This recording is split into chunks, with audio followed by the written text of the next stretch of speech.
You're live. Right, you're live. All Finally, right. it works. Oh God, it works. Thank God it Live long and works. prosper. Speaking of live long and prosper, Star Trek Lower Decks is coming, so gotta watch that. Season 4. I'll give it a watch later. But today, hello, ladies and gentlemen, we have an awesome video for you today. We're gonna be discussing discussions, Jensen. Talking about Ahsoka. Your Ahsoka You series. know what's ironic? Your last name just fits along with those lines. What?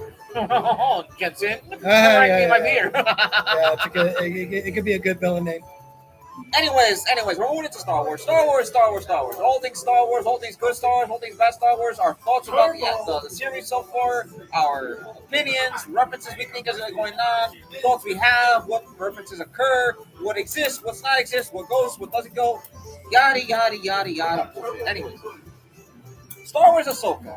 Tell us what you saw in the first 3 episodes. Well, in the first 2 episodes, let's get into the first 2 episodes, then we talk about episode 3. What was your thoughts on that? Well, my thoughts on the first 3 episodes were the show is amazing. It is incredible. The acting is great. The dialogue is great. I love Ahsoka, the way she's developed for this series, the way Sabine is developed. Hera is amazing as well. Mary Elizabeth Winstead is great. Rosario Dawson is great as Ahsoka. The filmmaking is really good. The fight choreography is good, but also looks a little bit slow at times.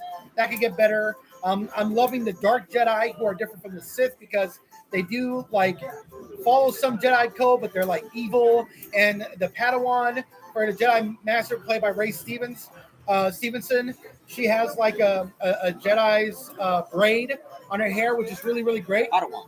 She's a Padawan with the Jedi braid. No, she's got the Padawan braid. No, but it's a Padawan braid. Yeah, but it's so awesome, and I love seeing that.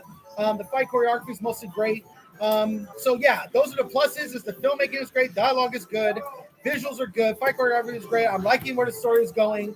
The only thing that I didn't like was Sabine getting stabbed in the stomach and surviving. That's the only part that I didn't like. I thought that was very ridiculous. I feel Disney has been doing that way too many times. It's silly, and it's because George Lucas was never consistent with with lightsaber kills, what kind of lightsaber strike do you need to kill somebody or not. So that you can say is George Lucas's fault, but Disney has made things like even more ridiculous. Other than that, my total rating for like the first 3 episodes would be a 9 out of 10. I would give like each episode a 9 out of 10. I think it's great. Okay, so in my regards, regarding the first, and you have the opposite effect. I have the opposite effect. You see, it's like, wow, the greatest treasure ever told since the not Pirates Caribbean, Treasure Island. Well, this is the best Star Wars series since Andor. It's really this and Andor so far are the best. I have to watch Andor, but I'm going to speak about what I saw in the first 2 episodes. In the first episode, well, we're introduced to Ahsoka. Okay, great. Yeah, we need to meet our hero. However, what I felt was lacking was the passion. I was not drawn to the first episode at all. I was there watching it. I said, I could probably do something else. I started folding clothes. I was having a little snack of bread and honey with some milk on the side. Dave Filoni's pacing is a little slow, yeah. In the first episode, to me, it did not draw my attention. I was able to look at it, but it was forgettable at times. The first episode of Mandalorian was also very slow, too. Yeah. No, but for Ahsoka and Mandalorian to have that similar thing of pacing and the issue where it doesn't pull you in when it's supposed to. That's Dave Filoni, yeah. Yeah, Dave Filoni could have done a lot better in the first episode. There are a few plot points in the first episode that could be addressed further.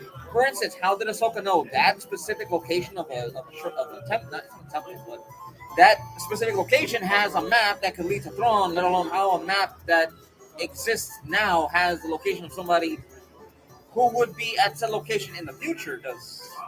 That could be discussed a bit. I am familiar with the expanded universe about the Night Sisters or Night Witches or the witches from Dathomir having their pilgrimages to other planets, creating their shrines there, spreading out the galaxy, and their access to magic, or well, it's not the Force, but it's their ability of dark magic, being able to do a lot of things Force users normally tend to avoid. I can see the expression. Let me finish. Now, episode 2, there are a number of things. I have a video doing a more kind of breakdown review of it in my history or on the side somewhere. I might try to work. Right. But episode 2, it felt a little bit better. There was one thing from episode 1 that stood out to me. There was a droid that moved whose attention looked very odd.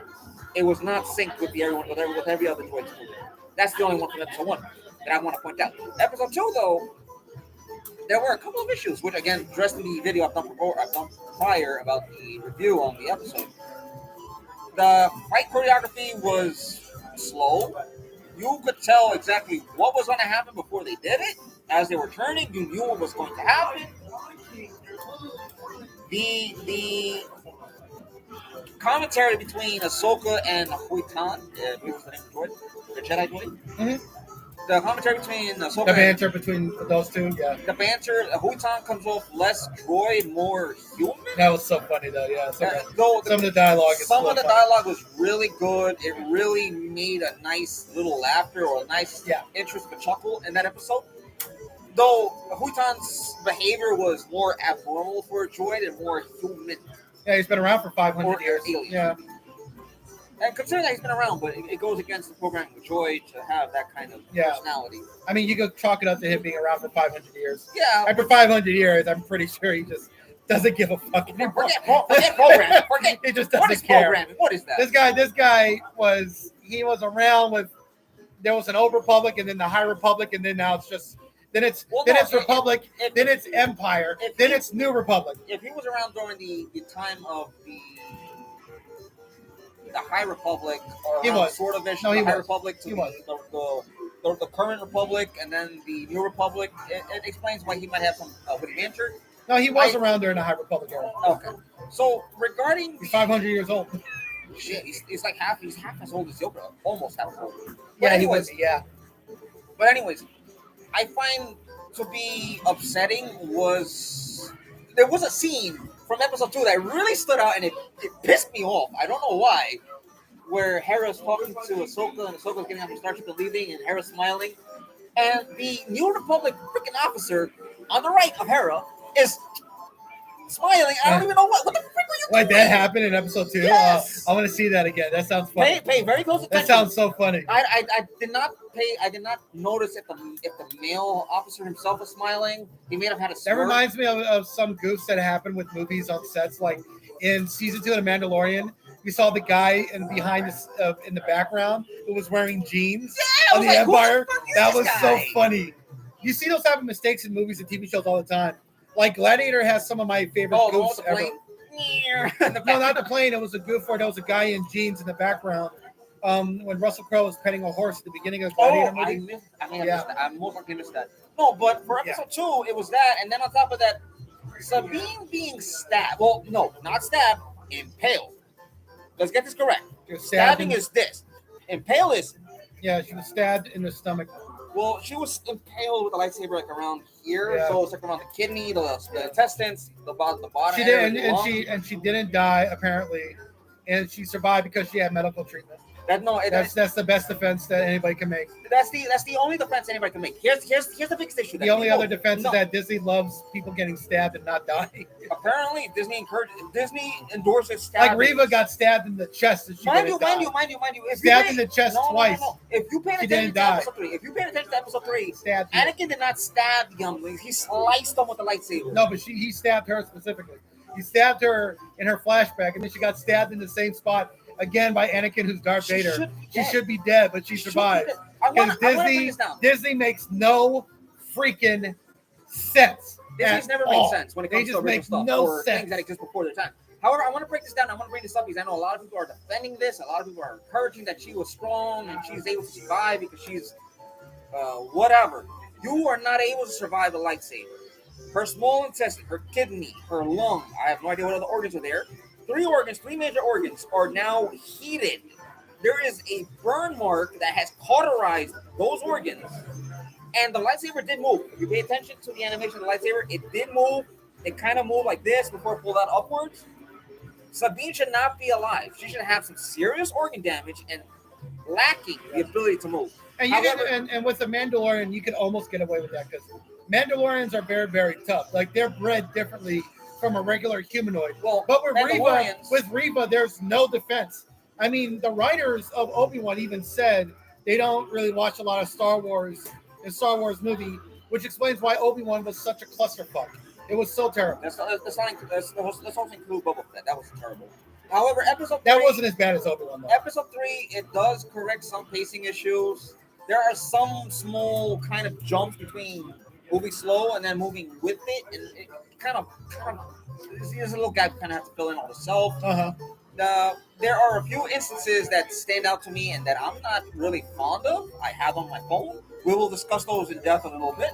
However, episode 3 does leave a few questions to be asked. Leaves a number of questions to be asked because some things just stand out a little too much. And if you're a Star Wars fan like Brian, Jay, and I, if you believe in the new Disney canon or in the expanded universe or what Disney calls legends, which is what they're taking things from, you kind of see where things are going wrong, where kind of things are trying to go, and what's wrong, and where the pacing is for the story, because the story is starting to get a little ridiculous in many ways. Yeah. Okay. Now those are my thoughts on episode 3. I have to leave a review in depth for episode 3, or maybe I'll include it into this video when we discuss it. You know what? Let me take my phone out. My notes are here. And what's great about my notes is I had written down everything that stood out to me in episode 3. So, the first thing that I want to bring up, and I know a lot of people are going to be like, well, why does that matter? Why does that matter? Why are you going to say it too? Ahsoka's lengu are short. So, for those who are unfamiliar with lengu, a little too short. Yeah. There's the little tendrils that she has. Twi'leks have them. The tendrils that on side. Hers are too short. Hers come up to like right here on the collarbone. Well, the reason why is in live action, real life, it's probably expensive to do it longer. So to do some cost cutting or save some money, they try not to, because animation, you can do a whole lot. You can do a lot more than live action. So hers being long in animation, short in live action, that's a minor issue. No, her language should be as long as should be down here. Shakti, they should. Well, technically, it should be like up to like around here, maybe longer. Yeah, because Shakti had them, and they were long. Yeah, Shakti is a Tagrada, so is Ahsoka. Animation, you can do that longer. Well, Shakti was also shown in animation and in live action, and it's still long. Yeah, well, Shakti was in Star Wars movies, where George Lucas has a way bigger budget than what they have with TV shows, because like the Ahsoka series costs like $100 million to make, but you're spacing out that money with each episode. Each episode costs like $15 to $20 million for 8 episodes. George Lucas's Star Wars prequels with today's money is $200 million for each movie. So he had more money to do extra stuff that you really can't do on TV right now. I mean, you kind of could, but I mean, the Star Wars prequels were some of the most expensive movies at the time. And mind you, George Lucas, when it came to being at the helm of Star Wars, has been the pioneer for cinema. The blue screen, green screen for thing, the technical parts, yeah. Yeah, well, blue visual screen, green screen, visual effects. Star Wars prequels technically led up to today. Technically. Anyways. Yeah, Phantom Menace. Without the Phantom Menace, you wouldn't have Avatar and a lot of movies with motion capture visual effects. So, and it's still lost to the Matrix in best visual effects category, because the Matrix back then, the Matrix was people at the time, people not see anything like it, and that's why it won all the awards. Like Phantom Menace didn't stand out like it should. Well, Phantom Menace had a number of issues that plagued it, and I believe it was the first movie to do motion capture and visual effects, digital sets in a really great way. But the Phantom Menace did not stand out like the Matrix did. The Matrix completely stood out. They had visuals you will never forget. Yeah, I will agree on that, because I enjoy more so. I can recall more things in the Matrix than I do of the prequels. I watch prequels almost every 4 months now, or every so often when I have company. I want to watch prequels just to recall things. You're staring at the fan. You're staring at the fan. I'm staring at the TV. What TV? Oh, what? Okay. Anyways, no, they're showing. I don't know what they're showing. They're showing Black Panther back there. I'm listening to you. Go ahead. Okay. Anyways, that's not talking about. So I want to bring up one thing. One thing that needs to be brought up is Sabine is receiving Jedi training. So she sucks at it, which is great. It's so unlike Disney. The woman is sucking at things. I love it. It's real, sir. It's real. I love it. Disney and Dave Filoni is making things believable. She sucks. Miss Sabine sucks at Star Wars and the Force, and she's learning. I love it. That's like the hero's journey. I find that to be great, because it actually gives a flaw to Sabine's character, and I'm going to touch on Sabine's character a little bit later, a little bit more. Love it. Now, she is incompetent. The possibility of an incompetent Mandalorian being a Jedi, is Sabine a Jedi? She might get Force sensitive. I don't know, maybe. But this is the crazy thing. This is why there's so much of a disconnect with Star Wars and Disney Star Wars. Rey, who had no training, is super OP. And here Dave Filoni in every episode since he started working on live action Star Wars is saying, You have to train. You have to start training to be great at things. You're not going to be great from the beginning without any training. And it's like there's such a cognitive dissonance with everything that goes on. Now, of course, J.J. Abrams tried to explain it in that, oh, Rey is a clone of the Emperor, and that's why she was so powerful without any training, because she inherited so much of his powers and it just came to her naturally. But still, it doesn't make any sense because you got what's going on in the movies that make no sense, and it's a disconnect for what Dave Filoni is doing with the shows. And that's the problem. There's just no consistency at all. It's a giant clusterfuck. Someone took a nice fresh heaping from their chocolate starfish and threw it at the wall. That's basically what it is. Mind you, even if she's a clone of Kiev Palpatine, Sheev Palpatine.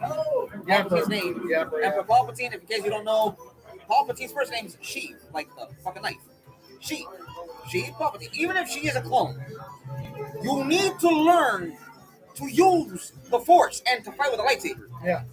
No one is born like that. You know, if they gave her some Force powers that are also like in the expanded universe, where there are some Jedis who can like acquire abilities and other Force powers and know how. I know how to use it from the beginning by touching objects. Like if her touching Luke Skywalker's lightsaber, she acquired his powers and Anakin's powers and Obi-Wan's powers. It wouldn't be then you know, because there are some Jedi who could do that in the expanded universe, where if they touch something or touch a Jedi or whatever, they acquire all the abilities. They can use the same abilities, kind of like Rogue in X-Men. Well, no. In Star Wars, the thing is that to have that specific ability, regardless if she has it, she needs to train. But I'm saying that you have Jedis that don't need to train who have that ability to where they just it's like a program in a computer that's copying other programs, and it's the exact same program. No, you don't know. That alone requires a whole nother level of programming. It's like those type of. But I'm saying those type of Force users can copy martial arts moves, copy Jedi abilities, and can do everything from the beginning. If they gave Rey that type of ability and actually put that in the movies instead of just implying it in the novelizations, then that actually could have worked. But they couldn't even do that fucking much because there was no planning, there was no strategizing, there was no genuine forethought put into anything. It was just stupid. I want to bring this up. The reason why Grievous was able to fight Jedi at such an exceptionally well level, aside from training, was the fact that he had photographic memory. Yes, it is considered Legends, it is considered expanded universe stuff. Grievous did battle against Mace Windu, who was started to use the pod. Grievous was copying it right off the bat. But that's photographic memory, that's explained. Now, moving on from that, Sabine being a Jedi, I want to mention this. She would not be the first Mandalorian Jedi, let alone the first Mandalorian. I mean, there have been some. No. I don't want to say it wrong. I think in the High Republic, they had some Mandalorians that were Jedis too. Tar Vizsla. The High Republic was when the Jedis were at the all-time high. And, Tar Vizsla, and the reason why I say Tar is because it's Tarre, so it's not Tar like Tar. Right. Tar Vizsla was a Force-sensitive human male who is a Mandalorian, born on Mandalore, who was introduced to Jedi Order around 1050 BBY. Now, he is also the first Mandalorian to be introduced or included and accepted into the Jedi Temple and teachings and trainings. Also, he's the Mandalorian who created the Darksaber. Cool. For those who aren't aware, Tar Vizsla is not the first Vizsla, but he is one of the descendants of Vizsla, the Vizsla lineage. He was the one who created the Darksaber, Force sensitive. Now, for anyone wondering why Sabine is not the first, she would be the third. If not the third, by technical accounts and origins of who was born on Mandalore, she would be the second. The next person would be Darth Mandalore, otherwise known as Darth Necrus, the guy who became head of Mandalore, and when he died in the battle, I want to make sure I get that correct. Okay, I'm gonna need a moment for that. He dueled Yoda, but I will bring up his death at a later time, and it'd be best to bring it up another time because I can't find it right now. Oh wait, he was killed in a dogfight above the planet. What planet was it? Okay, well, it doesn't say the planet, so we're gonna move on from that. So Sabine would be the third Mandalorian, well, the second Mandalorian Force sensitive by birth, if not the third Mandalorian to be Force sensitive or to be able to access the Force. Her ability to fight with a lightsaber is terrible. She looks like Rey, just swinging it up, down, left, and right. And I'm thinking the lightsaber, She got better than Rey, honestly. Rey Force would, Awakens. yeah. But Sabine already can fight with swords and stuff like that. I think she had the dark saber at some point. In Rebels, she had the dark saber, and then in the Mandalorian series, what's his name ended up having it. I don't know how. Yeah. There's an inconsistency in that whole transition there. Well, Dave Filoni's defense, the Mandalorian takes place 10 years after the Battle of Yavin. So, yeah. So something must have happened. No. That creates another loophole then. That creates a new loophole. Well, how did Dar Jinn get it, and then how did Bo-Katan have it?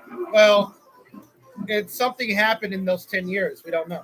All right, anyways. Now Bo-Katan had it because she did something heroic, and so Jinn gave it back to her. It's like season 3 of The Mandalorian was very hit or miss.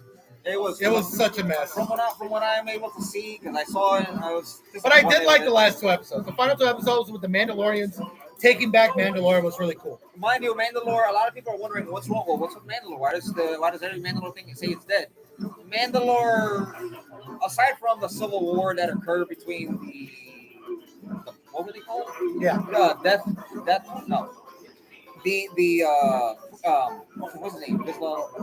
Vizsla and his plan of the Mandalorians going against Duchess Satine, Obi-Wan's room right there. Right.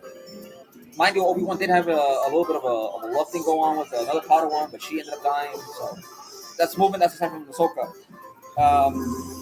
They're from the lineage of Vizsla. If anyone is wondering what is great about Vizsla, Shia Vizsla is in the Star Wars: The Old Republic MMO. You can find her. She would be the equivalent of what Boba Fett is in the galaxy, the most dangerous bounty hunter at that time. I want to mention that the commentary from Huyan seemed to be more logical, more so logically driven as a droid. Yeah. They made him less human and more droid-like, which I think was a little bit of an odd thing. They should have kept him the same way, but have him do more droid-like while keeping the humor in.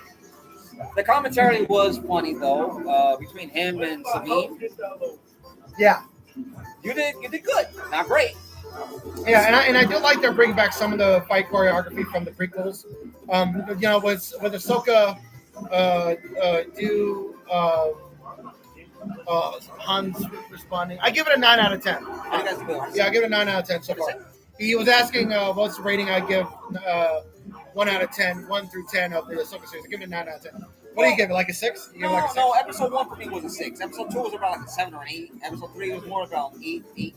So I'd probably give it an overall maybe 8.5. But I was saying that I do like the German style sword fighting they're bringing back a little bit. Like when Ahsoka was fighting the Inquisitor in episode 2, she would do like a flip and a turn with both of the lightsabers coming down. So there was a lot of German style stuff, sword fighting that George Lucas incorporated with the prequels that they're bringing.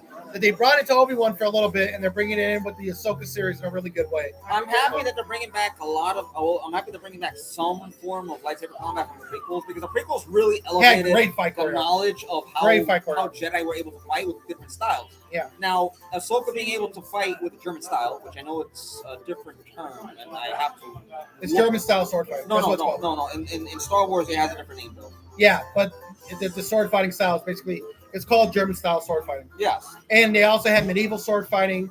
They had the type of sword fighting they would do in Spain and France. I forgot the name of it. Xian. Yeah, Xian. But they also have a type of sword fighting techniques that were done in France and Spain that you saw in some of the Zorro movies before the Legend of Zorro. The way they would it was like fencing. It was like a fencing style. It's a lot of fencing. Yeah, they got some of that too. Yeah. No, but the Xian style that she was using the Xian variant of Form 5, which I'm glad to see that they're bringing back her Xian style a little bit, but the choreography for the combat itself, the lightsabers I'm hoping it improves. Yeah, it was a little slow. It was slow. You kind of had to take a moment to leave the logical side of your mind to say, this is interesting. But Or this is Ahsoka is 47 years old, so that does track. Well, no, I'm not. It does fit. Like Ahsoka is old. I'm not saying that she's in her not 40s. old. I'm not saying that she's not old, but even Marok and the droid she was fighting were also slow. So True.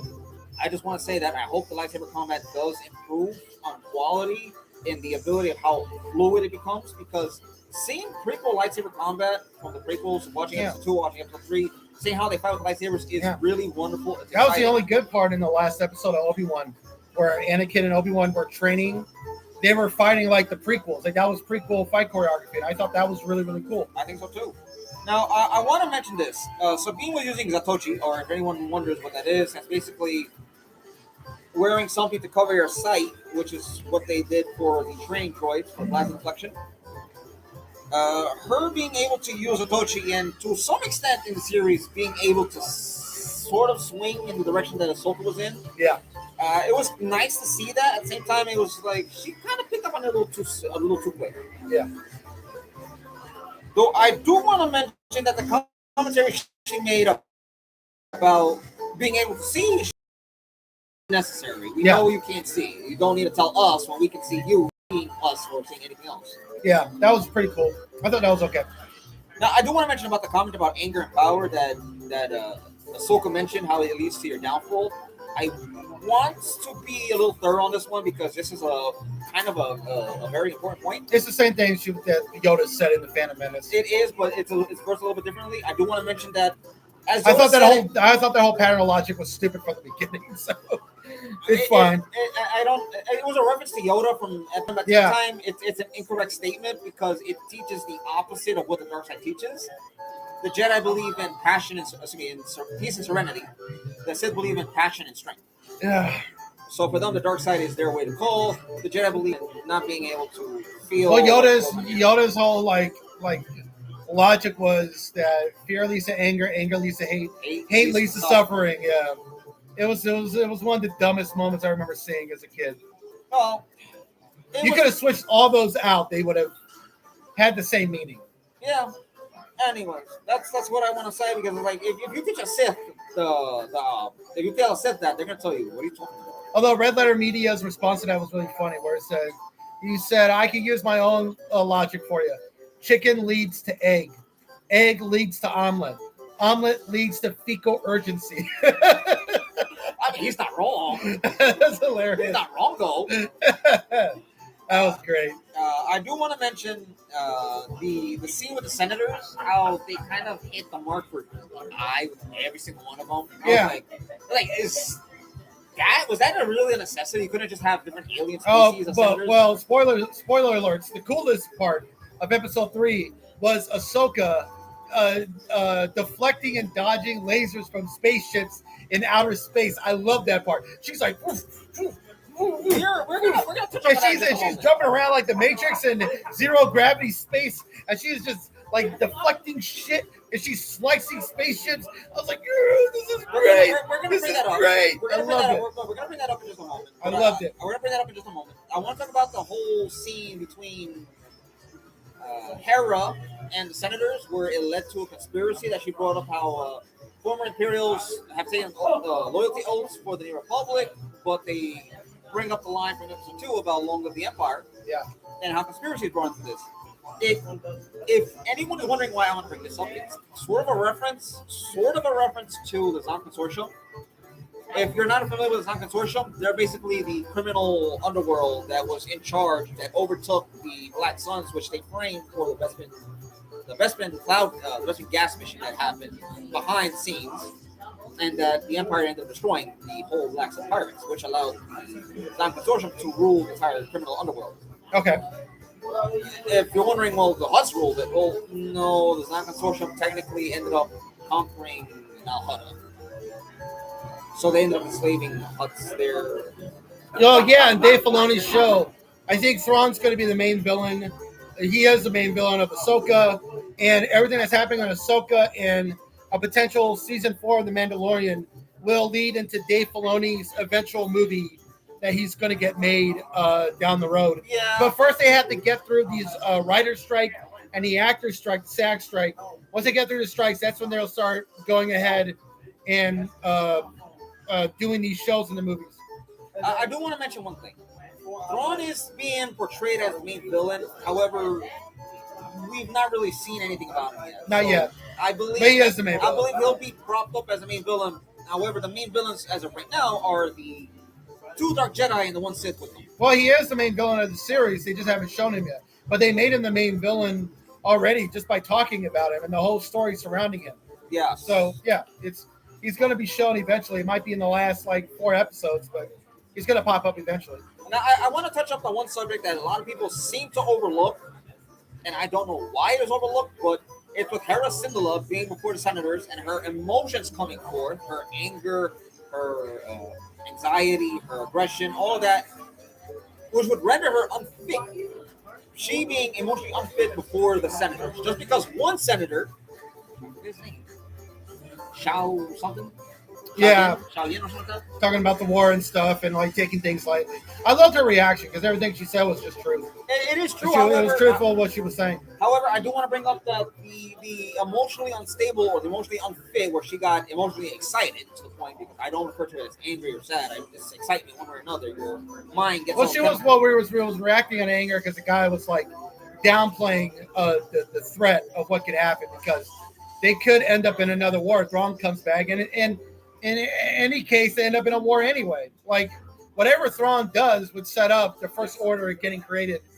And, of course, now we know it's because of the Emperor who's putting all that together anyway. Who's somewhere deep in space, who's in some planet that has all the dark Sith of all their universe. I hate the Rise of Skywalker so fucking much. Yeah, as to destroying the Sith for good, that's not possible. You can't kill ghosts. Yeah. You can't kill a ghost. No, he brought back groups of Sith that worship like the Revan group of Sith and the Darth over here, and it was so stupid. That's not.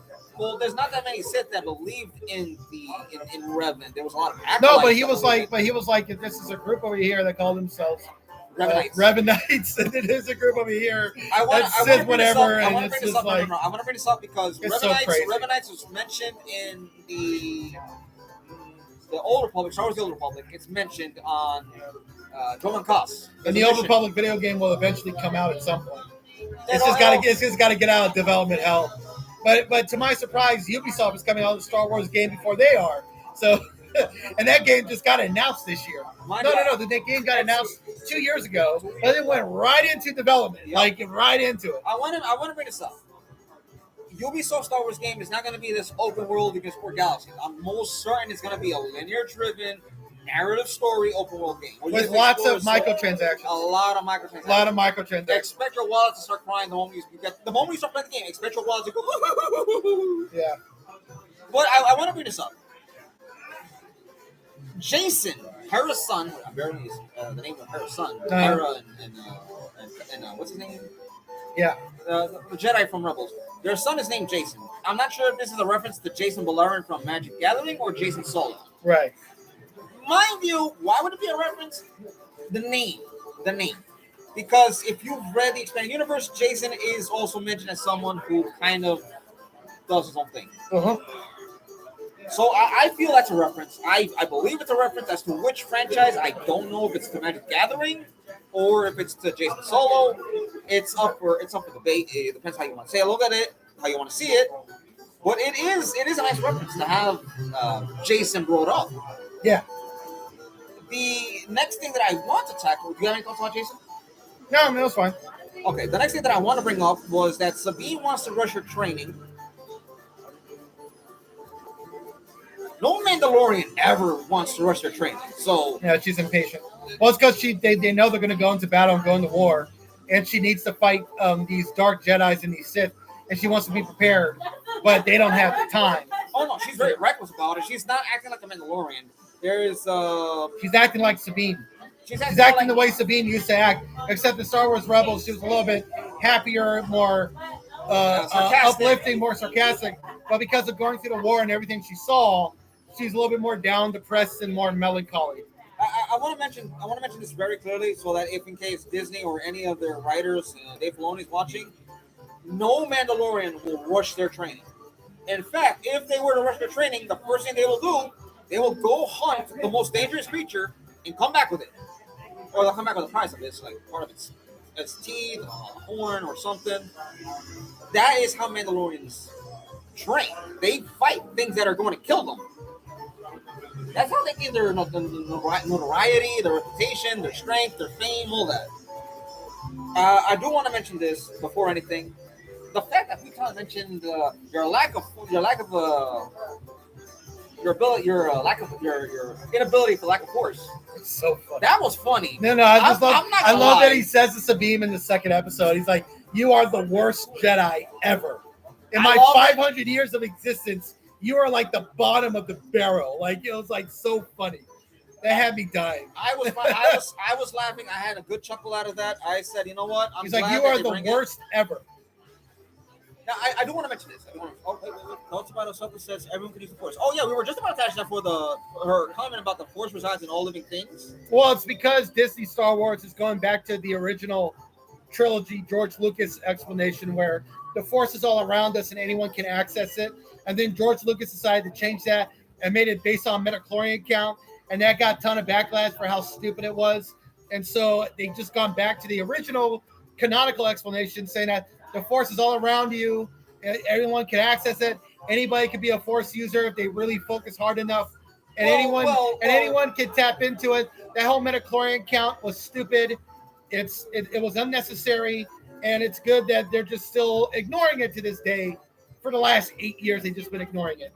So, hello, your average local man. Hello. Yeah, someone said hello. But I appreciate Dave Filoni going back to that. And yeah, the midichlorian stuff was just too stupid. I want to bring this up because it is mentioned in a lot of expanded universe legends, literature, and all that form of entertainment that those with the ability to access the Force, I'm good. How are you, Lego man? How are you? But that those with the ability to access the Force require training to be able to connect with it. So anybody can become a Jedi to a degree, yes. To a degree, no. That's cool. To a degree, yes and no. However, it requires a great deal of training. I want to mention this. This is that comment was more of a reference to Qui-Gon. Yeah. It's a nice throwback to episode 1 when Qui-Gon mentioned that the Force is in all living things, all around us. Qui-Gon didn't say that though. Well, his explanation had to do with the midichlorian count. Man. Thank you. It had to do with the midichlorian count. That's what it had to do with. And it was like one of the most boneheaded explanations ever. And now we can just pretend that it didn't happen. It's so funny. I find it to be rather enjoyable that they're erasing the whole midichlorian aspect of things. They're ignoring a lot of stuff from the prequels. They're acknowledging some things. They're acknowledging some things from the prequels, but ignoring a lot of other stuff. Thank you for subscribing, Uncle Man. Thank you for subscribing. Hit the like and subscribe. Hit a like, subscribe, and share that. Hit the notification bell to stay up to date. I know I've not uploaded a video in recent time, but that's due to other personal matters occurring. Now, the logical facts that Huitan made about Jedi and Sabine being unfit, it felt like a reference to episode 1 where I believe it was Windu. I could be wrong. My memory is not too good nowadays. But Windu said, or it was either Windu or Yoda, where they said they cannot train the boy. He's too old. Sabine is too old to be taught as a Jedi. I know. It is so funny. It was so funny. Oh my God, like Sabine. I mean, when she started training with Ahsoka, it must have been after the war ended. She would have been into her early 20s. So yeah, she is too old to really be training as a Jedi. So the fact that they brought that back from the prequels, the original trilogy, the prequel trilogy, was really nice. It felt like it really did belong. It really felt right because Sabine is no longer a child of the age where she can be molded to detach herself from emotions and to focus on her inner being, which is the way of the Jedi. It's the whole peace, leads to serenity leads to, I forget the Jedi code, but it leads to that, and it's nice that they bring that back. And it's also funny because Sabine told that is like, well, I don't know why you're wasting your time with that. And I feel like Ahsoka is easy for Rebels fans to watch and to get into that grew up with Rebels. Like there are a lot of new Star Wars fans that got into Star Wars through the sequel trilogy, who are like, by the time The Rise of Skywalker came out, they were like 13, 14, 15 years old or 16 years old and grew up with the sequels. And they were like watching The Rise of Skywalker and they were like, "Who is that old guy? The Emperor?" I'm like, "He was the villain from the original trilogy." It was so funny. Oh my God, it was so hilarious. It is exciting. Like, who's the Emperor? What? Who's the Emperor? No, but it's exciting to see a new generation being interested. However, I would not want to use the Disney sequel trilogy as a stepping stone for them to get introduced. It doesn't matter. It's happened. You can't prevent it. Now, there's like people that grew up loving the prequels. That's their trilogy. Yes, and those Generation X and Generation and the Millennials, Generation Y. And the sequels ended worse than the prequels because the prequels started off not good with the first two movies, but Revenge of the Sith was a really good movie. While the sequels got worse with each movie, it got worse and worse and worse. The sequels were basically how to do everything wrong in 3 films. It started off really good and then it ended badly. Unlike the prequel trilogy, which was bad, okay-ish, good. Yeah, really good. And the original trilogy was good, great, amazing. Yeah. Amazing, isn't that? The original trilogy was just amazing throughout. It's amazing that it went from bad to good to amazing to amazing to amazing to good to complete garbage. Bullshit. Yeah. I want to bring this up because I want to know your thoughts on it. It's different with the Godfather trilogy. The first 2 movies are a masterpiece, and the third movie just disappointed by comparison. We don't speak about it. Yeah. We don't speak about the that's different. That's a different thing. There are a lot of people that still love Return of the Jedi, Return of the Jedi is a mess. It's a masterpiece. But I want to bring this up. Huitan's comment about, you were trained by non-traditional Jedi. Is this a reference to Anakin being unconventionally not traditional to the roots of Jedi? Wait. Did Sabine say that to Ahsoka? No, she did say that to Ahsoka, right? No. It was a robot that said that to Ahsoka. Huitan, the robot said that to Ahsoka. He's correct. He's right. Yeah. That was a perfect reference. That was a perfect reference to Anakin. And he would know. But he would know because that droid is 500 years old. So he knew Anakin. He knew Obi-Wan. He knew how Anakin thought, how he acted, how he operated. He knew Obi-Wan. Anakin was basically the black sheep of the Jedi Order. And he knew Ahsoka, so everything he said was true. That's completely factual. It's a nice reference to Anakin. It's like, oh, you learn from Anakin. No wonder. It's like, wow. Yeah, bring back somebody who's at fault for the whole thing. That's the great thing about having Dave Filoni. That's why I knew the show was going to be so great, because Dave Filoni is a huge Star Wars nerd, and he knows Star Wars in and out, and he made Clone Wars what it was. So I just knew that this was going to have so many great references and connections to all of Star Wars. Which is nice, because it's nice that, like I told you prior, those references I want to bring up, and you're going to argue against them. I don't know why. Like Star Wars Explained, I know it's going to have such tons of videos on this show that we can watch and just dissect constantly. And this is the great thing, because I was going to do a review for episode 3, but this will be included as a review for episode 3 with the discussion, because who doesn't love talking about stuff with somebody who has a different view of things, but also agrees, but also disagrees? It's a nice contradiction. It's like a rubber ball with a rubber ball. They bounce. Anyway, the comment that was made about Sabine being snarky about the Jedi Protocol, which was done by, I believe, Huitan. If I'm saying the name wrong, I'll accept the statement, the comment about that. But Huitan saying that Sabine being snarky about Jedi Protocol, because the only other person who was snarky about Jedi Protocol was Ahsoka and Anakin. Yeah. 2 people who are also much more inspired as where Sabine seems to be inspired from. Personality-wise, as to when it comes to the Jedi Order and how they operate. Very much. Now, this is also in regards to how they operate with the starship, how they fight, how they land, what they do when landing, how they approach planets and stuff.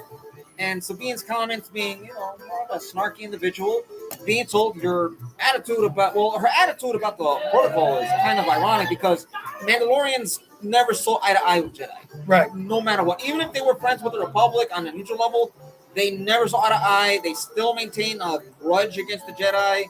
They will work with the Sith because they get told, Jedi over there. They want revenge regarding the Mandalorian Jedi War. They want that. Now, in regards to, we're going to get to the whole space situation here now with the starship and Ahsoka in space. I want to bring up, why is it that the Dark Jedi have starfighters that look like World War II dog fighters? In Ahsoka? in Ahsoka, Episode 3, the Dark Jedi, the Dark Jedi, the two of them with Marok. No, the and three Padawan. guys, The Padawan, yeah. They I like the ships. Yeah, they I like look like they're designed based off of World War II dogfighters. Yeah, it was really cool. I thought it was cool. It was interesting. It was a unique. I don't know if that's a Red Tail reference. And if you don't know what Red Tail is, it's that World War II film of the fighter pilots done by George Lucas. They were black fighter pilots. Who Yeah, he was the were producer. George Lucas was the producer. I remember that. That's a good movie. It's a good movie. I recommend it. I don't know if this is a reference to that film particularly. If it is, it's great because they include something that was a success. Maybe not the greatest success, but a successful franchise film IP that had a unique approach to things, or that explored and explained a story that was not told. Yeah, I liked it. Now, I want to get into this a little bit. And we're getting to that specific spot about the starship and the Ahsoka and everything. We're getting into that area. That part was awesome. We're into the space area. We're getting there. Huitan's commentary about the situation being more of a C-3PO reference. Yeah. Huitan seems to be inspired by C-3PO. Right. He makes references. He makes a lot of references that are more so something you would hear from 3PO, like, "Oh, we're all gonna die." It's like, "Oh, what happened? Oh, we almost died 32 times." Like, yeah, that was cool. Nothing changed. Like, oh, it's obviously a 3PO reference. I want to mention this, that Sabine's excitement,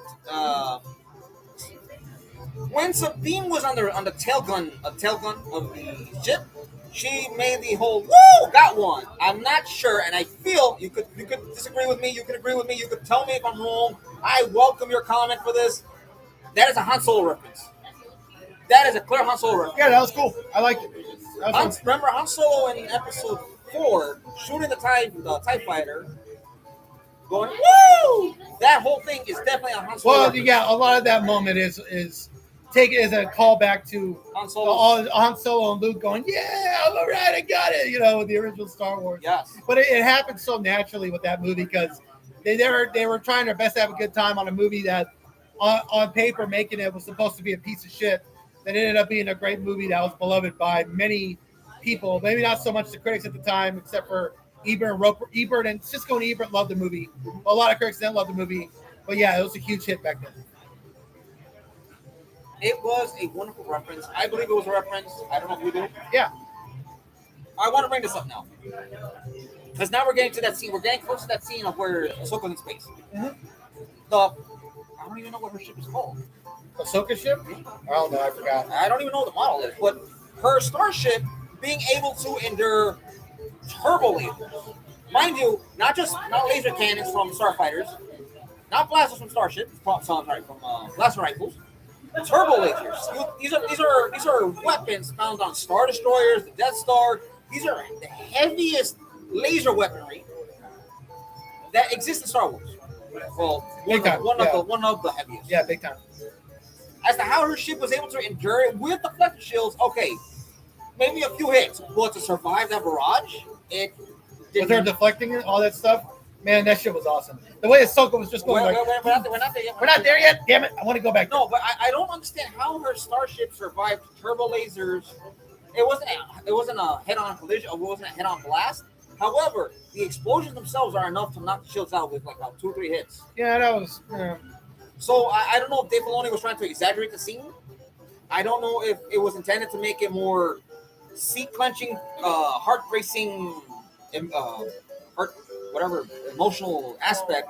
However, creating intensity, yeah. The intensity wasn't really logically there because Star Wars has always explained that starships. One of the things that really disturbs me, and I finally really cheap, is that there are more Jedi keep appearing to survive the Order 66. Yeah. Well, apparently there were a lot. Apparently, no. To be fair, there were a lot. To be fair, a lot of Jedi survived Order 66 by either two things. Fighting to survive, or they were somewhere else completely. Like they remained they were outside. They remained hidden amongst a number of populations people disconnecting themselves from the Force. Or they were outside, or they were like further in the reaches of the galaxy. Like they were like, the edges of the galaxy. They were like to the far edge of the galaxy. Tatooine, Ilum, Corelli. Well, no, Corelli's more of an inner. Or Jakku, which is also a shithole. No, Jakku's an outer world. Yeah. And Jakku is like more of a shithole than Tatooine. Or I call it not to wink. Utapau being another closer to outer world, inner outer world planet. Or I call it Jakua not to wink. It's called not to wink. Yeah, but a lot of Jedi also turn to serve the Empire. They've given themselves to Palpatine to ensure their own well-being by hunting others down to their way of saying, you know what, I'll kill that guy if you let me live. Their way of doing that. So a lot of Jedi appearing is not out of the ordinary. I recommend the expanded universe, Legends as he calls it, as Disney calls it, the not so canon, what we know is canon because the multiverse, the parallel universe, all that, it is canon. Mm-hmm. A lot of Jedi do survive. A lot of them tend to be more hidden. There were Jedi who hid themselves amongst planets, races, civilizations that were very hostile to Jedi. They disconnected themselves from the Force. So it's like unplugging an electric line. They just stood there, and they were able to survive. Now, the one thing I want to mention, because we got past the whole turbo laser issue, your favorite part. Yes, Sabine in space on the wing of an invading. No, it was Ahsoka. It was Ahsoka who was on on the ship, and she's deflecting all these lasers from the ship, and she's flipping up and down, and she slices off a wing. I'm like, Ahsoka's like super fucking badass in that episode. I loved every minute of it. I want to bring this. It was great. Ahsoka is out in space. Well, she's wearing a suit to be in space. She's out in space. She's jumping. And so how she's not floating away from the starship right off that first jump? Yeah, that made no sense. It did because of the Force. Yes, the Force kept her, and she was floating, and it kept her attached to the ship. That's a Force. It was great. That's a Force skill. No, it's not. Even though she has magnetic, it's the Force. Even though she has magnetic boots on the bottom of her suit, it was awesome. She used the Force to keep her balanced and to stay on the ship. It was awesome. It was even more. Magnetic boots. Remember the magnetic boots in Star Wars. Yeah, but she used the Force to keep herself from flying away. Okay. Now, of course, she kept floating away for some reason, but I think because she knew that they were completely out of the danger, so she didn't need to do any extra shit. No, because the enemies were coming by, they're coming around again, and she was still floating away, and Sabine had to tilt the ship first to land. Yeah, and then she came right back in. But Ahsoka did take care of most of the threat. She did deal with most of that. No, Sabine shot down a number of the enemy fighters. No, but Ahsoka killed one of the ships. She sliced off the wing. Now, I don't want to mention there's a little bit of disconnect from that whole scene to where Ahsoka's drifting off in space because she's using the Force to hold this up down. She shouldn't have to throw off. We're on Oz at that here, and that's fine. You'll see us at Oz on a lot of things, on a number of things. He found it exciting. I found it what? Yeah. More so is what my expression was. It was just so great to see. And Ahsoka is at the age where she has a lot of incredible abilities. Like she's pushing 50. She's 47 years old at this point. So she's been training as a Jedi since she was 5 years old. So that's like what 32 years she's been doing it. 42 years she's been doing this. She's 47. So she's been doing this for 42 years. No, she wasn't 5 years old when she was. No, she was 5 years old when she started training as a Jedi. She started training under Anakin Skywalker. She was 14. That's when the Clone Wars happened when she was 14. And the Clone Wars, she started training when she was 14. The Clone Wars ended when she was 17 because the Clone Wars were 3 years.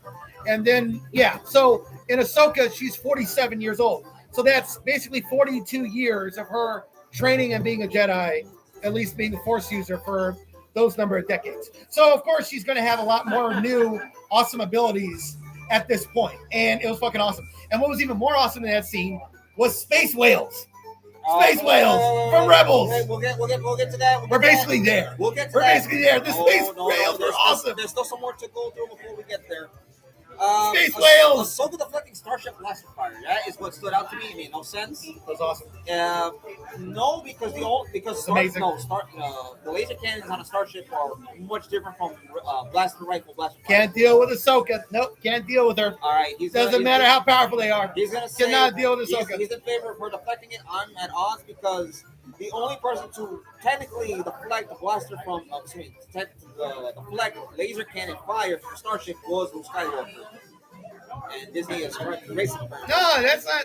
Well, Luke never did that in the original trilogy. No. That's just in the expanded universe. Yeah, that's not canon. It is canon. No, it's not. Multi-mirror dimension stuff. Everything is canon. I know. Everything is canon. Until we get to that point, it's not canon. That's your belief. I'm going by the belief of what. So you have one universe, two universes, three universes. Now we have multiple. We have multiverse universes. They're all canon. Not canon. So Canon. So we want. I want to mention. Well, no. Let's skip that part because she did have magnetic boots, so that's answered already. I'm going to talk about her running in space, but that's answered because the magnetic boots. I want to mention why the laser cannons from the starfighters from the Dark Jedi were not damaging Ahsoka's starship. Yeah, that was pretty weird. That was the most out of place, questionable. No, scene. they were missing a lot too. That was No. They were missing. When she was running, the fire was hitting her, the spot behind where she was running. You mean the shit that was shooting at her in episode 2? No, episode 2 where Ahsoka's running and they're shooting the bullets at her and she's chasing after them? No. From episode 3, when she's running to get into the ship, the Dark in Jedi... space. In space, with the magnetic boots, so we skipped that question Yeah. The starfighter had fired its laser cannons. It had lit up, or it had shot a number of parts that were behind her, and the ship never seemed. It just seemed to be scratched. It just got scratched. No, they had shields up. No, they had no shields. They probably did. No, they had no shields. They had something. No, watch the episode again. You know how inconsistent this has always been in terms of ship damage. It's not like Star Trek. Star Trek was very specific about ship damage that George Lucas never wanted to get specific on. I want to mention this. I don't even know these ships have shields half the time. And if they don't have shields, how are they like always functioning when they get shoot the fuck up? Like the Millennium Falcon got busted up, I don't know how many times, and it's just okay. No, but see, that's the thing. Is that it's just okay. No, but that's the thing. Laser cannons from starfighters do a lot more damage than blaster rifles. Apparently not, because the Millennium Falcon is just like, you know. Well, if you watch episode 4, 5, and 6, remember Han Solo says this old bucket of bolts. Meanwhile, the lore of the YT-1000, which is the Millennium Falcon model, is an old fucking ship. Well, it depends. Well, we don't even know what Ahsoka's ship actually is. No, I'm talking about Han Solo's. I know, but I'm just saying, if Ahsoka's ship is of a certain class, then that could explain why it's able to take a lot of punishment in comparison to other ships. You know, I want to question it because Star Wars has had multiple instances of inconsistency when it came to ships being fired upon directly. Yeah. On to space whales. No. The first thing we're going to talk about is why on Earth the laser cannons from starfighters sound like silenced weapons from Call of Duty with a ping at the end. Oh, cool. Okay, I didn't know that. You never heard that? You never paid attention to the sounds they make? No. Pew, pew, and it was like... Never noticed that? Oh, that's cool. All right, I didn't know that. Okay, so since you're not aware of it, I cannot discuss this issue. No, that's fine. It plagues me. Why does it sound like a silent bottle cap weapon with a ping at the end? So it bothers you because it sounds like Call of Duty? Okay.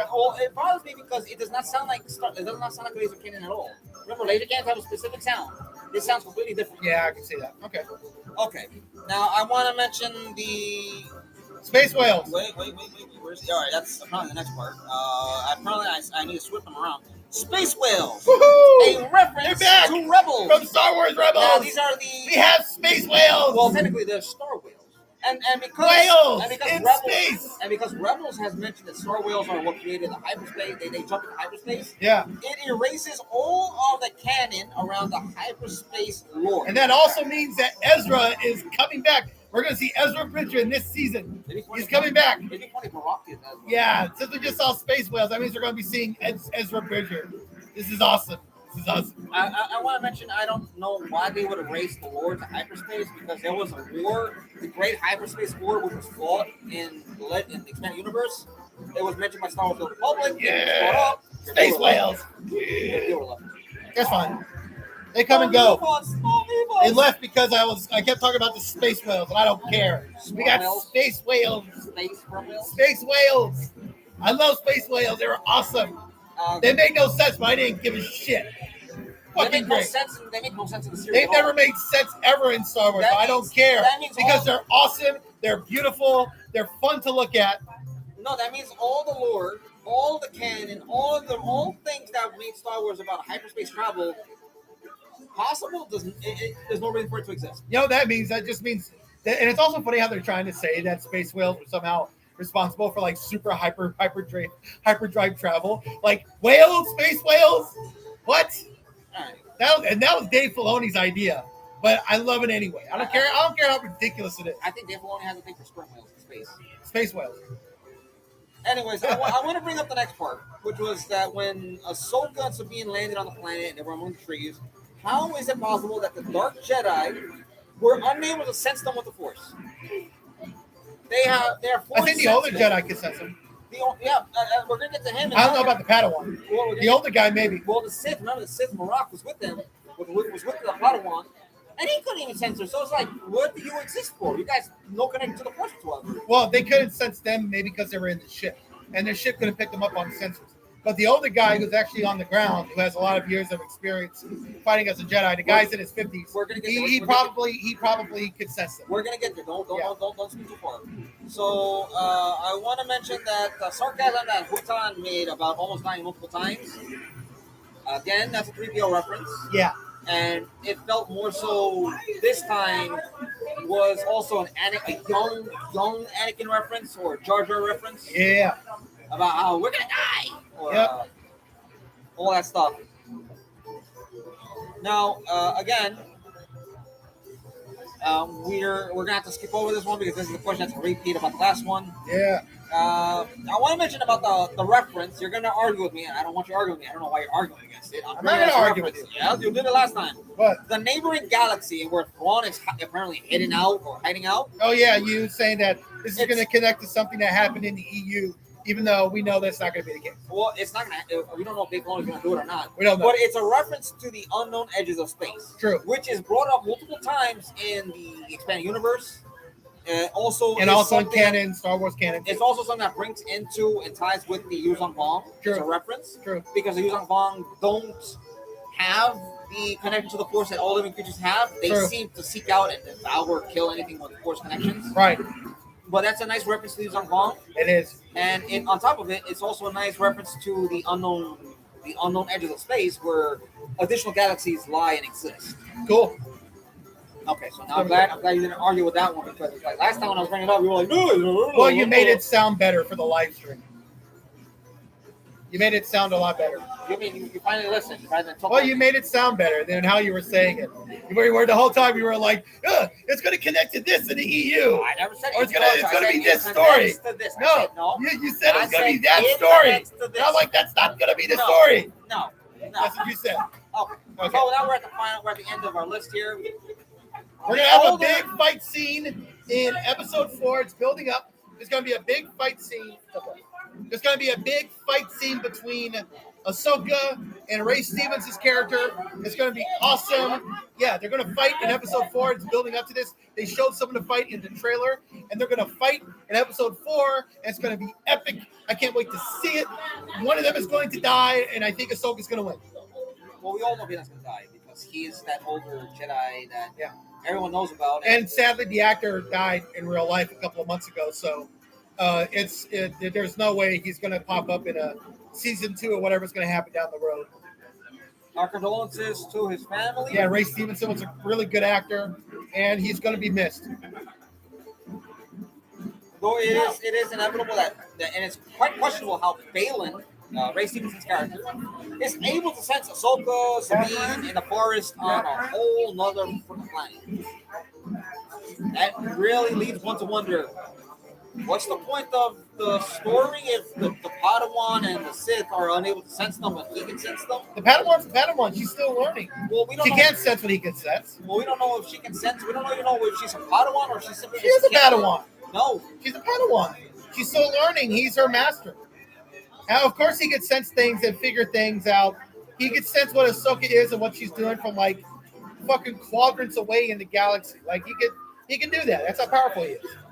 Anyways, that is it. That is it. That is this our is great. discussion. That is it's our review our thoughts of the first 3 episodes. Episode 4 is coming out on Tuesday. It's gonna be a big fight. It's gonna be a big fight. Do I wanna? Hey, how you doing, man? What's up, man? See, episode 4, again, I am not able to leave a review until much later. I want to see Ahsoka fight the Padawan and kick her ass, too. I want to see all that. I want to see Ahsoka kick everybody's ass. I think she's going to die. I think Balin has possible spoilers. Yeah, Ahsoka's not going to die. Ahsoka's going to kick everybody's ass. Possible spoilers. If guess you don't want to hear possible spoilers, what I think are possible spoilers, turn off now. Head away, close your eyes, cover your ears, turn off the device, close the application, all that. I think Balin, Ray Stevenson's character's gonna die. The Yeah. Padawan's gonna die. Yeah. Morgan's gonna Or you know die. what's gonna happen with the Padawan? She's gonna become a good guy, and she's gonna be trained under Ahsoka. They're probably gonna do that.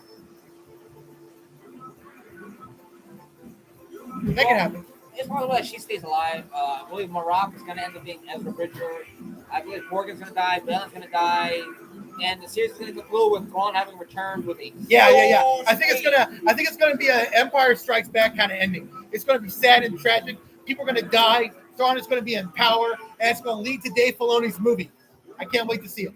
Now, again, these are potentially these are thoughts and opinions that could be possible spoilers. So if we are correct, we are correct. It was too obvious. Writing was on the wall. Do better. But that would be all, though, because that's everything we wanted to discuss. Yep, that's it, y'all. And y'all have a good night. Live long and prosper. It was great talking about Star Wars, and I'll see y'all later. Good night. This is Brian J's Nerd Talk. I'll talk to y'all later. Brian, absolutely. Steve Star Nerd Talk also signing off. Have a good night, guys. Take care. Later.